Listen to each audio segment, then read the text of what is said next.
everyone. Today the topic which we are going to discuss is cerebrovascular diseases. और यानी ये हमारे पास basically आता है जो CNS पैथोलॉजी है उसका ये टॉपिक है राइट. सो उसमें अब हमने जो कंटेंट डिस्कस करना है that would be hypoxia, ischaemia, infarction, जिसके अंदर हमारे पास ये 4 हम चीज़ें डिस्कस करेंगे. We will discuss about the global cerebral ischaemia, focal cerebral ischaemia, functional hypoxia and ischaemia. Then the fourth thing is के हमने टाइप्स ऑफ इन्फार्क्ट्स क्या होते हैं वो डिस्कस करेंगे. फिर अदर वेस्कुलर डिजीज़ में we have hypertensive cerebrovascular disease and vasculitis. फिर हमारे पास आता है सेंट्रल नर्वस सिस्टम ट्रॉमा, ठीक है, जिसमें हम डिस्कस करेंगे the traumatic parenchymal injuries, traumatic vascular injury. और फिर इसके ये जो ट्रोमेटिक वेस्कुलर इंजरी है इसके अंदर हमारे पास ये 2 टाइप्स आएंगी, epidural haematoma and subdural haematoma. Then फिर हमने डिस्कस करना है अबाउट द हेमरेजेस, ठीक है. तो इसमें मैंने कंटेंट में मेंशन नहीं किया, हम हेमरेजेस को भी डिस्कस करेंगे. हेमरेज, अच्छा, तो सबसे पहले हमारे पास आती है व्हाट आर द सेरेब्रोवेस्कुलर डिजीजेस. तो उसकी डेफिनेशन क्या होती है कि जब भी हमारे पास ब्रेन की ब्लड वेसल्स का कोई भी पैथोलॉजिक प्रोसेस होगा तो that leads to the brain disorders, right. And ये जो सेरेब्रोवेस्कुलर डिजीजेस हैं these are the third most common cause of death, right. और जितने भी हमारे पास CNS डिजीजेस होती हैं उनमें सबसे ज़्यादा कॉमन इज़ द सेरेब्रोवेस्कुलर डिजीजेस. अब ये हमने जैसे डेफिनेशन में देखा कि ये पैथोलॉजिक प्रोसेसेस होते हैं ब्लड वेसल के जिनकी वजह से it causes the brain disorders. So what are those 3 main pathogenic processes? तो वो यहाँ पे हमारे पास मेंशन है कि thrombosis, embolism and the vascular rupture, right. और इनको हम क्या करते हैं, कंसिडर करते हैं अगर एज 2 प्रोसेसेस, तो वो क्या होंगे कि जो थ्रोम्बस एम्बोलिज्म, ठीक है, तो ये 2 चीज़ें हमारे पास लीड करेंगे to hypoxia, ischaemia and infarction of the CNS, ठीक है. जैसे ही हमारे पास ऑक्लूजन होती है तो क्या होगा कि ऑक्सीजन हमारे वो ब्लड सप्लाई ही नहीं होगी इस स्ट्रक्चर को, ठीक है, जहाँ पे भी वो ब्रेन की जो एरिया होता है, जिसकी वजह से हमारे पास क्या होगा कि वहाँ पे नेक्रोसिस होने लग जाती है. देन अगर हम वेस्कुलर रप्चर को हम देखें तो वो वेस्कुलर रप्चर से क्या होगा, हमारे पास रप्चर करेगी तो ब्लीडिंग, ठीक है, that would cause the haemorrhage. Then हमारे पास है हाइपोक्सिया. हाइपोक्सिया का मतलब क्या होता है कि जब हमारे पास ब्लड के अंदर ऑक्सीजन के लेवल्स कम हो जाते हैं, ठीक है, जब ऑक्सीजन डेफिशिएंट ब्लड होगा दैट इज़ हाइपोक्सिया. तो अब एज यू नो कि जो ब्रेन है हमारे पास ये हाईली डिपेंडेंट होता है on the glucose and oxygen from the blood, ठीक है. इसे ऑक्सीजन एंड ग्लूकोज बहुत ज़्यादा चाहिए होती है. दैट इज़ वाई जब भी अगर ऑक्सीजन की सप्लाई कट हो जाती है हमारे पास तो क्या होगा कि हमारे पास ब्रेन की नेक्रोसिस स्टार्ट होने लग जाती है. विद इन फ्यू मिनट्स हमारे पास ब्रेन डेथ हो जाती है. अब ऑल दो हमारे पास क्या है कि इसका जो वेट है it is no more than 2% of the body weight, लेकिन फिर भी ये जो कार्डिक आउटपुट होता है रेस्टिंग कार्डिक आउटपुट उसका 15% ये रिसीव करता है. और टोटल बॉडी ऑक्सीजन कंजप्शन इसकी कितनी होती है 20%, यानी इतनी ज़्यादा इसकी उसको डिमांड होती है ऑक्सीजन की, ठीक है, और ब्लड फ्लो की. अब क्या है कि हमारे पास जो सेरेब्रल ब्लड फ्लो है वो कितनी इसको ब्लड फ्लो मिलती है, अगर हम हर 100 ग्राम के अकॉर्डिंग देखें तो ईच 100 ग्राम जो होंगे इसके सेरेब्रल ब्लड फ्लो के, तो वो कितना रिसीव करता है 50 ml पर मिनट, ठीक है. यानी ब्रेन का हर 100 ग्राम कितना रिसीव करता है 50 ml ऑफ द ब्लड पर मिनट रिसीव कर रहा होता है, ठीक है. और इसमें क्या पॉइंट है हमारे पास कि ऑल दो वी नो कि हमारा जो सिस्टेमिक ब्लड प्रेशर है, इंट्राक्रेनियल ब्लड प्रेशर है, कितना ज़्यादा वेरी करता रहता है, लेकिन जो सेरेब्रल ब्लड फ्लो है वो हमारे पास कांस्टेंट रहती है. वो कैसे रहती है, ऑटो रेगुलेशन से, ठीक है. ऑटो रेगुलेशन क्या होती है कि जब हमारे पास जब भी ब्लड फ्लो ज़्यादा होगी तो क्या होता है कि जो ब्रेन के ब्लड वेसल्स हैं वो रेजिस्टेंस को कम कर देती हैं ताकि ब्लड प्रेशर हमारे पास नॉर्मल मेंटेन हो जाए, ठीक है. इसी तरह से जब ब्लड प्रेशर हमारे पास बहुत कम हो जाता है तो वो क्या करेगी, रेजिस्टेंस को इंक्रीज़ कर देती है ब्लड वेसल की, सो दैट हमारे पास प्रेशर इंक्रीज़ होके फिर से नॉर्मल हो जाए. तो इस तरह से ब्लड प्रेशर क्या होता है, ब्लड फ्लो, ब्लड प्रेशर, दोनों चीज़ें हमारे पास कांस्टेंट रहती हैं इन द ब्रेन. अब ऑक्सीजन कब ऑक्सीजन से डिप्राइव होता है कि ब्रेन, तो उसके सेवरल मैकेनिज्म होते हैं, ठीक है.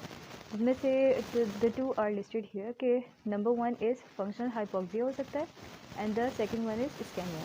Now what is functional hypoxia, तो ये उस वक्त होगा लाइक अगर हम क्या करते हैं किसी हाई एल्टीट्यूड पे चले जाते हैं तो डेफिनेटली यू नो कि वहाँ पे हमारे पास क्या होता है कि जो ऑक्सीजन का पार्शियल प्रेशर है वो बहुत कम होता है, ठीक है. तो उसकी वजह से हमारे पास हाइपोक्सिया हो सकता है. सिमिलरली अगर हमारे पास ब्लड की ऑक्सीजन कैपेसिटी कम है, ऑक्सीजन को कैरी करने की कैपेसिटी अगर इम्पेयर्ड हो जाती है, जैसे अगर हमारे पास क्या है, if you have less number of the haemoglobins then normal, तो क्या होगा, जैसे कि हमारे पास सिवियर एनीमिया के अंदर होता है तो ऑक्सीजन कैरी नहीं कर पाएंगे वो, ठीक है, जिसकी वजह से हाइपोक्सिया हो जाता है. फिर इसी तरह से हमारे पास क्या है, जो कार्बन मोनोऑक्साइड की पॉइजनिंग होती है, ठीक है. तो एज यू नो कि जो कार्बन मोनोऑक्साइड है उसकी affinity for the haemoglobin is very much high as compare to oxygen, जिसकी वजह से क्या होगा कि तब भी वो कार्बन मोनोऑक्साइड ऑक्सीजन को डिस्प्लेस करके खुद जाके वो बाइंड कर जाता है उसकी जगह, ठीक है। तो उसकी वजह से हमारे पास तब भी हाइपोक्सिया हो सकता है। या फिर अगर ऑक्सीजन का यूज़ जो था, ठीक है, अगर सियानाइड पॉइजनिंग हो जाती है तो उससे क्या होता है हमारे पास कि जो एंजाइम्स थे जो कि ऑक्सीजन को यूटिलाइज़ करवाए थे टिश्यूज़ के अंदर, अब वो क्या हो जाएगा कि ये साइनाइड आयन क्या करते हैं कि जाके उसको ब्लॉक कर देते हैं उस एंजाइम को, ठीक है। तो ये हमारे पास था फंक्शनल हाइपोक्सिया कैसे होता है। Then the second thing is ischaemia. Ischaemia क्या होता है, इट कैन बी ट्रांजिएंट और परमानेंट, और ये उस वक्त होगा जब हमारे पास नॉर्मल सर्कुलेटरी फ्लो ब्लॉक हो जाता है, like in case of any obstruction, जैसे कि हमारे पास थ्रोम्बस बन जाता है या कहीं इम्बोलस आ जाता है, ठीक है, तो इसकी वजह से हमारे पास ब्लॉकेड होगी, ठीक है, और जिसकी वजह से हमारे पास क्या होगा, ब्लड फ्लो आगे रिस्ट्रिक्ट हो जाती है, ब्लड फ्लो नहीं हो पाएगी उस एरिया में, ठीक है। फिर उसके बाद क्या, या फिर ये हो सकता है कि हाइपोटेंशन की वजह से अगर हमारे पास परफ्यूजन प्रेशर कम हो जाता है, ब्लड फ्लो कम हो जाता है, तो उसकी वजह से भी क्या हो सकता है, इस्केमिया। देन अब हमने डिस्कस करना है प्योरली कि ये कॉर टॉपिक है इस्केमिया का, ठीक है। तो इस्केमिया में क्या होता है हमारे पास के 2 टाइप्स होती हैं एक्यूट इस्केमिक इंजरी की, ठीक है। First is global cerebral ischaemia, second one is focal cerebral ischaemia, ठीक है। जो ग्लोबल है, एज द नेम इंडिकेट्स कि ग्लोबल मीन्स के पूरा ब्रेन जो है उसमें अफेक्ट होगा, ठीक है, और फोकल का मतलब है कि इसमें कुछ part of the brain effect होगा, ठीक है। और वो क्यों होगा, तो इसमें क्या होता है बेसिकली कि, अच्छा पहले हम ग्लोबल की बात करते हैं यहाँ से डेफिनेशन से, कि इस्केमिक या हाइपोक्सिया एन्सेफेलोपैथी, यानी इसमें इस्केमिया होगा, हाइपोक्सिया होगा, बहुत ज़्यादा ऑक्सीजन की शॉर्टेज हो जाएगी, ठीक है। और ये कब होता है, when there is generalise reduction of the cerebral perfusion, ठीक है, जब हमारे पास पूरे ब्रेन की परफ्यूजन, पूरी ब्रेन की, ठीक है, क्या हो जाती है, कम हो जाएगी, तब ये होता है। जैसे कि कौन सी कंडीशन है जिसके अंदर ब्लड परफ्यूजन जो है वो कम हो जाती है हमारे पास सेरिब्रम के अंदर, जैसे कि कार्डिक अरेस्ट हो गया, शॉक है, या severe hypertension. Severe hypertension means कि अगर हमारे पास सिस्टोलिक प्रेशर जो है वो 50 mmHg से भी कम हो जाएगा, तो in that case it can lead to the global cerebral ischaemia.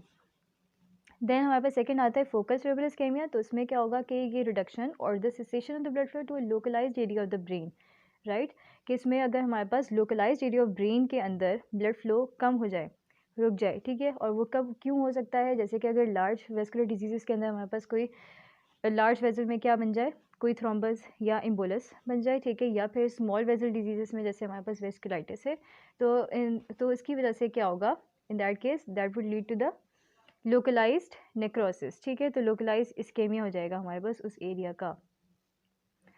तो अब हम डिटेल में देखते हैं कि ये ग्लोबल सेरेब्रल इस्केमिया क्या होता है।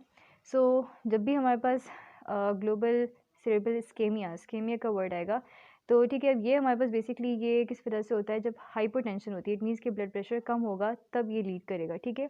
और वो भी इसका आउटकम किस पे डिपेंड करता है कि सिवियरिटी ऑफ इंसल्ट कितनी है, ठीक है। लाइक अगर माइल्ड केसेस हैं, तो माइल्ड केसेस के अंदर क्या आउटकम होगा हमारा, कि transient post ischaemic confusion state होगी, ठीक है, यानी कि थोड़े टाइम के लिए हमारे पास पर्सन जो है वो कंफ्यूज हो जाएगा, और लेकिन इसके अंदर जो रिकवरी है वो कंप्लीट हो जाती है और कोई इरिवर्सिबल टिश्यू डैमेज नहीं होता। बट इन सिवियर केसेस क्या होगा हमारे पास कि वाइड स्प्रेड न्यूरोनल डेथ हो जाएगी, ठीक है, और पेशेंट जो है इसमें सर्वाइव कर जाते हैं, इसमें कोई इरिवर्सिबल इंजरी नहीं होती, लेकिन क्या होगा जब पेशेंट सर्वाइव कर जाएंगे तो उनके अंदर सिवियर न्यूरोलॉजिक डेफिसिट्स हो जाते हैं और वो डीप कोमाटोज हो जाते हैं, ठीक है। तो ये सिवियर केसेस का था।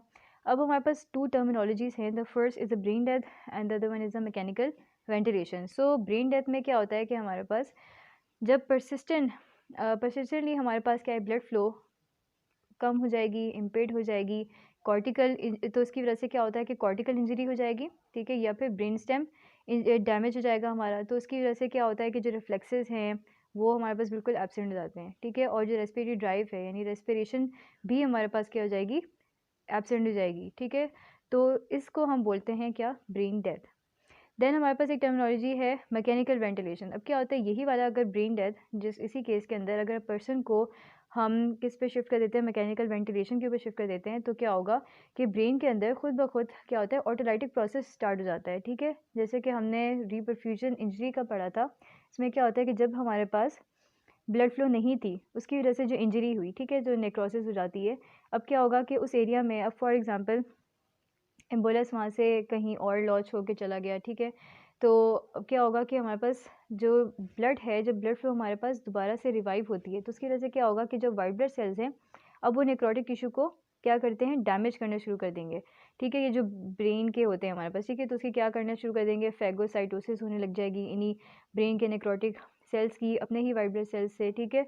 तो ये होती है रिपरफ्यूजन इंजरी। तो उसमें क्या होगा कि जो सॉफ्ट डिसइंटीग्रेटेड टिश्यू बनता है वो फॉर्मेलिन के साथ सही से मिक्स नहीं होगा, और जो डाइज अगर हम लगाते हैं तो उस पर वो पुअरली स्टेन होगा, तो उसको हम रेस्पिरेटर ब्रेन का नेम देते हैं, ठीक है। देन इसमें क्या बताया कि हमारे पास ब्रेन जो है वो पूरा स्वॉलन हो जाता है, ठीक है, और इसमें जो गायराए हैं वो वाइडन हो जाएंगे, सर्काए नैरो हो जाते हैं, ठीक है। अब कट सेक्शन पे हमें क्या नज़र आएगा कि इसमें जो ग्रे एंड वाइट मैटर है उसके दरमियान में डिमार्केशन बहुत पुअर होती है, हमें नहीं पता चलेगा कि वाइट मैटर कहाँ से शुरू हो रहा है, कहाँ पे एंड हो रहा है वो, and why is this so, because of the liquefactive necrosis, right. फिर इसके बाद हमारे पास इसमें जो हिस्टोपैथोलॉजिकल चेंजेस क्या अपेयर होती हैं, तो we have 3 types of changes. पहले मैं आपको दिखा देती हूँ कौन कौन सी होती है। एक अर्ली चेंजेस, देन हमारे पास होती है सब एक्यूट चेंजेस, और फिर रिपेयर का प्रोसेस स्टार्ट होता है।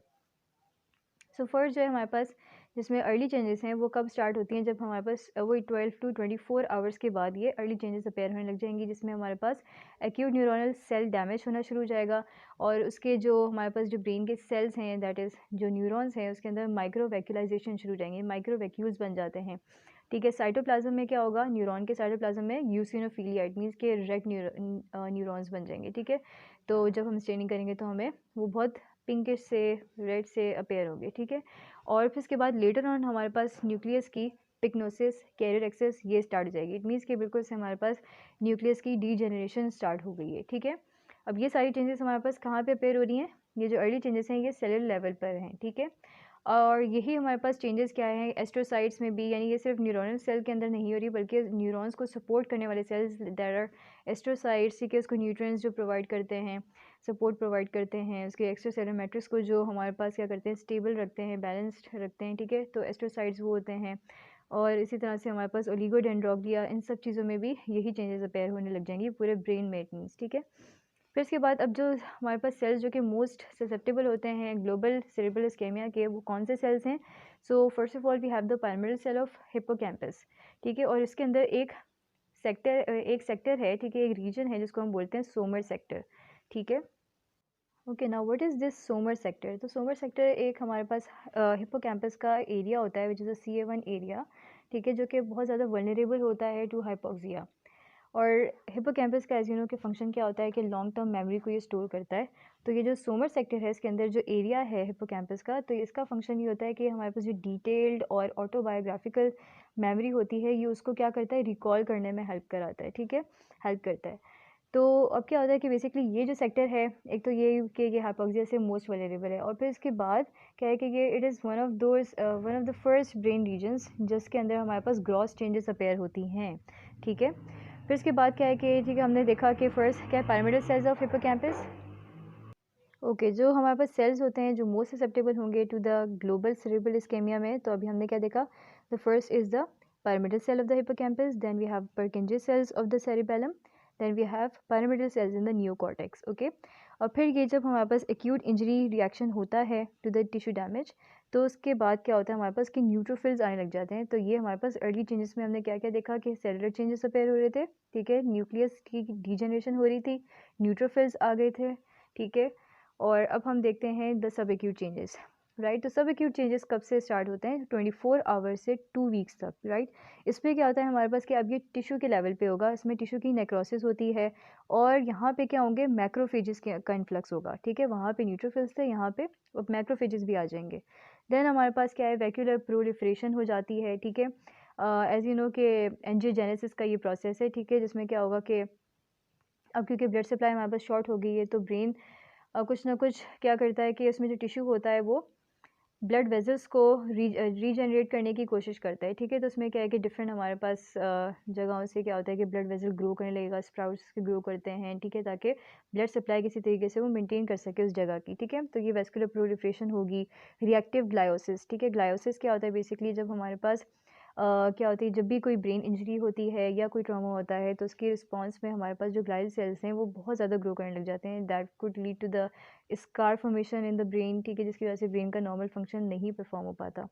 तो ये हमारे पास सब चेंजेस होंगी that would occur in the subacute changes. Then we have a third phase which is repair. Repair कब स्टार्ट होता है, जब 2 वीक्स के बाद अपेयर होगा, ठीक है।